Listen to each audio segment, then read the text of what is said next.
They thought you would never discover this. They believed the curses would stay hidden, working, spreading silently. But something has shifted. An insider has spoken. Secrets are no longer buried. What if I told you there are specific psalms they fear? What if the very words you ignore are the weapons that send every attack back to its sender? Tonight, you are not just listening. You are stepping into a revelation that breaks chains and reverses every curse. There is a reason they fear certain psalms. Not all words carry the same weight in the spirit. Not all prayers shake the unseen realm.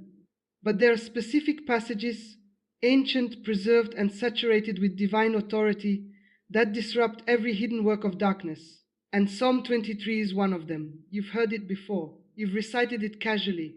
But what you were never told is how dangerous this psalm truly is to the kingdom of darkness. The Lord is my shepherd, I shall not want.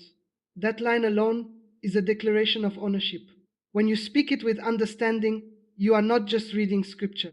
You are announcing that your life is governed, covered, and controlled by a higher authority. And darkness cannot operate where divine ownership is established. Many people live under silent oppression, not because they lack faith, but because they have not activated authority. You see, curses thrive in confusion. They grow in spaces where identity is unclear. But the moment you declare, "The Lord is my shepherd," you shut the door. You are saying, "I am not abandoned, I am not exposed, I am not under random attack." You are under divine covering. And that covering disrupts every assignment sent against you. There was a woman who constantly experienced unexplainable fear at night. Every evening, around the same hour, anxiety would rise in her chest. Her thoughts would spiral. Sleep became a battle. She tried everything. Nothing worked. Until one night, she was instructed to stop whispering prayers, start declaring Psalm 23 out loud. Not once, but repeatedly, with authority. The first night, resistance increased. The fear intensified. The atmosphere felt heavy. Because darkness always reacts before it retreats. But she didn't stop. "The Lord is my shepherd, I shall not want." Again. "He makes me lie down in green pastures." Again. "He restores my soul." She kept going. Something began to shift. The room felt lighter. Her breathing slowed. The pressure lifted. By the third night, the fear was gone. Completely gone. What happened? She activated a spiritual law. Psalm 23 is not just comfort. It is enforcement. "Yea, though I walk through the valley of the shadow of death, I will fear no evil." That is not a poetic line. That is a direct confrontation. You are declaring that even in the presence of danger, fear has no legal right to remain. And fear is often the entry point for deeper attacks. When fear leaves, access is denied. "You prepare a table before me in the presence of my enemies." This is where it becomes dangerous. Because now you are not just protected, you are elevated in front of what tried to destroy you. Imagine that. The very forces sent against you are forced to witness your peace, your provision, your survival. That is humiliation in the spirit. That is reversal. And darkness hates reversal. But here is what most people miss. Reciting the psalm is not enough. You must engage it. You must believe what you are saying as you say it. Because empty words carry no authority. But activated words shift realms. Too many people speak scripture, but doubt its power. And doubt weakens the declaration. You cannot speak victory while expecting defeat. You cannot declare protection while entertaining fear. There must be alignment. Your voice, your belief, your authority must move together. That is when Psalm 23 becomes a weapon. That is when curses begin to break, because curses depend on agreement. They feed on passive acceptance. But when you stand and declare divine truth with conviction, you break that agreement. And once agreement is broken, the curse loses its hold. This is why some attacks linger. Not because they are strong, but because they are unchallenged. But tonight, you are being awakened. You are not powerless. You are not a victim. You have access to words that carry divine backing, words that enforce protection, words that restore what was stolen. Psalm 23 is not just for funerals. It is for warfare. It is for nights when the atmosphere feels heavy. It is for moments when fear tries to rise. It is for seasons when nothing makes sense. You don't run. You declare out loud, with authority, with repetition, until the atmosphere shifts, until peace returns, until the pressure breaks. Because something happens when you refuse to stay silent. Something moves when you declare truth over fear. and something breaks when you align your voice with divine authority. This is only the beginning, because there are deeper psalms, stronger confrontations, and more aggressive reversals. But if you cannot master this first step, you will struggle with the rest. So tonight you start here. You take Psalm 23 and you stop reading it casually. You speak it like a weapon. You declare it like a command. You enforce it like someone who knows they are covered. Because once you understand this, every curse sent against you begins to lose its direction. There is a psalm that does not comfort, it confronts. It does not soothe the atmosphere, it shakes it. And this is where many people become uncomfortable. Because Psalm 35 is not gentle, it is not soft, it is not passive. It is a direct spiritual counterattack. Plead my cause, O Lord, with those who strive with me. Fight against those who fight against me. That is not a request. That is a legal summons in the spirit. You are calling on divine justice to step into a battle you did not start but must finish. This is where everything changes. Because up until now, you may have been praying for peace. But this psalm teaches you how to pray for intervention. There is a difference. Peace is what you feel. Intervention is what shifts reality.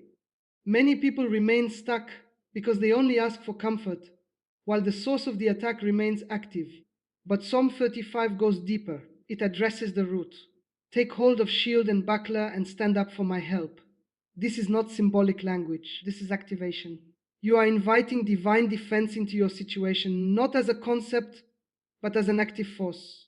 And when that force enters, things begin to move, quietly at first. Then suddenly, there was a man who began experiencing consistent loss. Business deals would collapse at the final moment. Opportunities would appear, then disappear without explanation. Every time he got close to breakthrough, something would shut it down. He didn't understand it. He blamed circumstances. He blamed timing. He even blamed himself.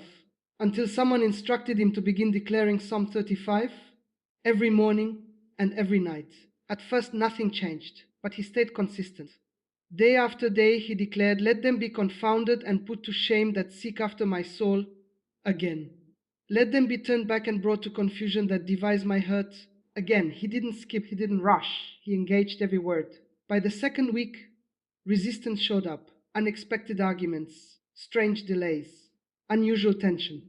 Because when you begin to confront darkness, it does not leave quietly, it reacts. But reaction is a sign of disruption, and disruption is the beginning of collapse. He kept going.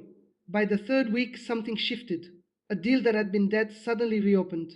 A connection that had been silent reached out again. Momentum returned. But this time it stayed. What changed? He stopped praying passively and started enforcing spiritually. Psalm 35 is not about revenge.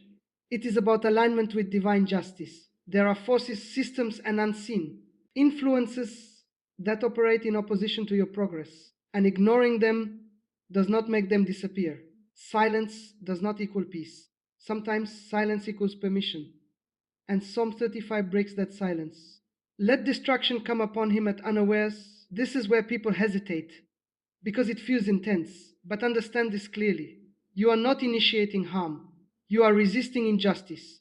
You are standing in agreement with a higher judgment against what is already working against you. There is a difference, and that difference matters, because spiritual warfare is not about emotion. It is about authority. When you declare Psalm 35, you are stepping into a position that says, I will not be silently opposed, that will not be secretly sabotaged, that I will not allow unseen forces to dictate my outcome. You are drawing a line, and lines create boundaries. Boundaries limit access, and once access is limited, influence begins to weaken. But here is the key: consistency. You cannot declare this once and expect complete reversal, because some patterns are persistent. They have been operating for years. They have been reinforced over time. And breaking them requires sustained authority, day after day, morning and night. You declare, not with fear, not with doubt, but with clarity, with focus, with expectation, because expectation fuels authority. If you speak these words, but expect nothing to change, you weaken their impact. But when you declare, knowing something is shifting, something begins to move. Even if you cannot see it immediately, even if the situation looks the same, something is being rearranged, behind the scenes, under the surface, and suddenly what resisted you begins to release. This is the power of Psalm 35. It exposes hidden opposition. It disrupts silent resistance. It enforces divine intervention. But it also demands something from you: boldness. You cannot whisper this psalm. You cannot approach it casually. You must speak it like someone who understands that they are not alone in the battle, because you are not. And once you realize that, fear begins to lose its hold, doubt begins to fade, and authority begins to rise. This is where many people stop, because it feels intense, because it challenges their comfort. But breakthrough is never found in comfort, it is found in confrontation. And Psalm 35 is confrontation. You are not just asking for protection anymore, you are enforcing justice, you are reversing opposition, you are sending every hidden attack back to where it came from. And that changes everything. There is a psalm that creates a boundary darkness cannot cross. It does not argue, it does not negotiate, it establishes territory. And once that territory is established, anything that does not belong is forced out. This is Psalm 91. He who dwells in the secret place of the Most High shall abide under the shadow of the Almighty. This is not just a promise, it is a position. You are either dwelling or you are exposed. There is no middle ground. And this is where many people miss it. They visit the presence, but they do not remain. They pray occasionally, but they do not dwell consistently. And because of that, their spiritual covering becomes unstable. But Psalm 91 is about permanence. It is about staying. It is about building a habitation, not making a temporary visit. When you declare this psalm, you are not asking for protection. You are stepping into it. I will say of the Lord, He is my refuge and my fortress. My God, in Him will I trust. That is a declaration of location. You are announcing where you stand, and location determines exposure. If you stand outside, you are vulnerable. But if you stand inside, you are covered.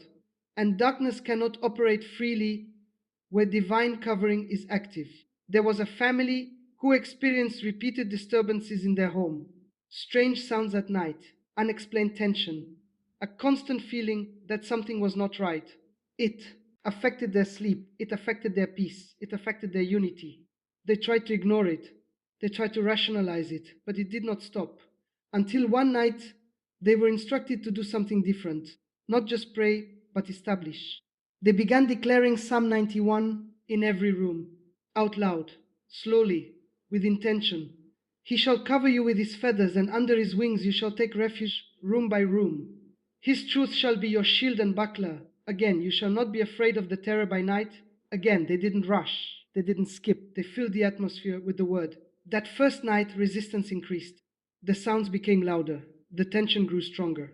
Because when you begin to take territory, anything occupying that space reacts. But they did not stop, they continued, night after night, declaring, establishing, enforcing. By the fourth night, everything went silent. No sounds, no tension, no heaviness. Peace returned. What happened? They stopped coexisting and started evicting. Psalm 91 is not passive protection, it is active enforcement. You shall tread upon the lion and the cobra, the young lion and the serpent you shall trample underfoot. That is authority, that is dominance. You are not hiding, you are standing. You are not retreating, you are advancing. But here is what must be understood. This psalm requires consistency. You cannot declare it once and expect permanent coverage, because dwelling is a continuous action. It is daily, it is intentional, it is sustained. You wake up and you declare it. You go to sleep and you declare it. Not out of fear, but out of alignment. Because when you align yourself with the truth of this psalm, you position yourself under constant covering. And covering changes everything. Attacks that would have landed are redirected. Plans that were set begin to fail. Access that was open becomes closed. Not because the enemy stopped trying, but because the environment no longer supports the attack. This is what most people do not understand. Darkness needs access. It needs permission. It needs space. And Psalm 91 removes that space. It shuts the door. It seals the entry points. It establishes a boundary that cannot be crossed without consequence. No evil shall befall you, nor shall any plague come near your dwelling. That is not a suggestion. That is a decree. But decrees must be spoken. They must be enforced. They must be repeated until they become established. Too many people read this psalm but never activate it. They admire it but never engage it. And because of that, they miss its power. But tonight, that changes. You are not just reading anymore. You are dwelling. You are establishing. You are enforcing. Because once you step into this position, something shifts. Fear loses its grip. Anxiety begins to fade. Peace becomes constant, not temporary, constant. And when peace becomes constant, clarity returns. And when clarity returns, you begin to see what was hidden. You begin to recognize patterns. You begin to identify attacks. You begin to respond with authority. This is the power of Psalm 91. It creates an environment where darkness cannot function. It establishes a covering that cannot be easily penetrated. It positions you not as a target but as someone protected, guarded, and backed. And once that position is secured, every curse sent toward you begins to lose its access point. Because without access, there is no impact. There is a psalm that does not just protect you, it exposes, it reveals what is hidden, it uncovers what was sent in secret. And once something is exposed, it loses its power to operate undetected. This is Psalm 140. Deliver me, O Lord, from evil men, preserve me from violent men. This is not vague. This is specific. You are identifying that not every battle is visible and not every attack is obvious. Some things are working behind the scenes. Some words are spoken in secret. Some intentions are concealed but active. And this psalm brings them into the light. Who imagine mischiefs in their heart continually are they gathered together for war. This is where awareness begins. You are acknowledging that opposition is not always accidental. Sometimes it is intentional, planned, focused, directed, and ignoring that reality does not protect you from it. It only leaves you unaware. But awareness changes your response, because once you know something is operating, you stop being passive. You become intentional. Sharp tongues like a serpent adder's poison is under their lips. Words. This is where many attacks begin. Not with actions, but with words, spoken in anger, spoken in jealousy, spoken in hidden resentment. And words carry weight. They create impressions. They influence environments. They open doors. This is why some people feel drained after certain conversations. This is why certain environments feel heavy without explanation. Because not every word spoken is neutral. And Psalm 140 confronts that. It does not ignore it. It exposes it. Keep me, O Lord, from the hands of the wicked. Preserve me from violent men who have purpose to overthrow my goings. There are plans that you never saw, decisions that were made without your knowledge, intentions that were formed in silence. But this psalm intercepts them. There was a woman who noticed a pattern. Every time she shared good news, something would go wrong shortly after. A promotion opportunity would disappear. A relationship would suddenly shift. Plans would collapse without warning. She didn't understand it. Until she became more aware, not fearful, aware. She realized that not every listener was neutral. Not every presence was supportive. So she began doing something different. She stopped announcing everything and started declaring Psalm 140 every morning, every night. Let not an evil speaker be established in the earth again. Let burning coals fall upon them again. She was not acting out of anger. She was enforcing protection. She was cutting off influence at the source.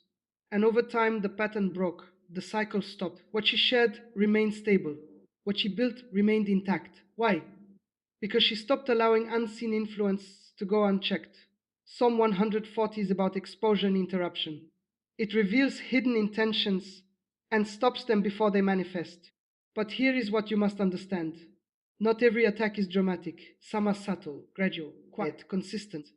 And because they are subtle, they are often ignored. But ignored attacks still have impact. This is why discernment matters. And Psalm 140 sharpens that discernment. It brings clarity. It highlights patterns. It reveals connections. So you are not reacting blindly. You are responding with precision. Surely the righteous shall give thanks unto thy name. The upright shall dwell in thy presence. This is the result. Stability, consistency, peace that is not easily disrupted. Because once hidden influences are exposed and cut off, your environment stabilizes. Your progress becomes consistent. Your mind becomes clear. But this psalm requires honesty. You must be willing to acknowledge that not everything around you is aligned with your good. You must be willing to stop ignoring patterns that keep repeating. You must be willing to take responsibility for your awareness, because awareness leads to action, and action leads to change. Too many people remain stuck, not because they lack power, but because they refuse to see. They dismiss patterns, they ignore signs, they remain passive. And passivity allows repetition, but tonight that ends. You are no longer unaware. You are no longer passive. You are no longer leaving doors open. You are closing them, one by one, with authority, with clarity, with intention. Because once exposure happens, interruption follows. And once interruption is consistent, the cycle breaks. This is the power of Psalm 140. It uncovers hidden opposition. It cuts off unseen influence. It stabilizes what was unstable. And once stability is established, every curse sent in secret loses its path, because it can no longer move undetected. Now you know. Now you see what was hidden and what they never wanted you to understand. You are not defenseless. You are not surrounded without covering. You carry words that break chains, expose darkness, and reverse every assignment. Stand up, speak with authority, and watch every curse sent against you collapse and return to nothing.